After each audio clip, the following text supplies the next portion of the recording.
Mutual funds में अपनी wife के साथ ज्वाइंट ओनरशिप लेने से टैक्स भी आधा हो जाता है? यही सोच रहे थे मिस्टर शर्मा।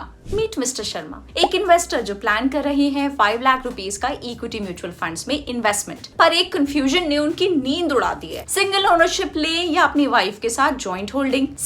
अगर मिस्टर शर्मा सिंगल ओनर बनते हैं तो सारे इन्वेस्टमेंट डिसीजंस उनके, सारी टैक्स की जिम्मेदारी भी उनकी और कैपिटल गेन्स पे भी उनका नाम। अब सवाल ये है, क्या जॉइंट होल्डिंग से टैक्स भी स्प्लिट हो जाएगा? अफसोस नहीं। देखिए, इंडिया में mutual fund units jointly hold किए जा सकते हैं, मतलब 2 या उससे ज्यादा लोग एक साथ म्यूचुअल फंड इन्वेस्टमेंट्स के को ओनर्स बन सकते हैं। लेकिन क्या इसके कोई टैक्स बेनिफिट्स हैं? नहीं, क्योंकि जॉइंट म्यूचुअल फंड अकाउंट में फर्स्ट होल्डर को ही बेनिफिशियल ओनर माना जाता है और capital gains, interest and dividends की टैक्स लायबिलिटी फर्स्ट होल्डर पर ही आती है। मान लीजिए 5 साल बाद उनका कॉर्पस 5 लाख से बढ़कर 10 लाख रुपए हो गया, तो चाहे अकाउंट सिंगल हो या जॉइंट, उस पर 46,875 रुपीज का capital gains tax mister Sharma ही भरेंगे। और वहीं अगर मान लीजिए 1 साल से कम में 1 लाख रुपए का गेन हुआ होता और वो उसे रिडीम करते, तो पूरे अमाउंट पे 20% STCG यानी कि short term capital gains tax भी, मतलब कि 20,000 रुपए का टैक्स जो कि पूरा मिस्टर शर्मा को पे करना पड़ता। पर जॉइंट अकाउंट का एक बड़ा बेनिफिट है,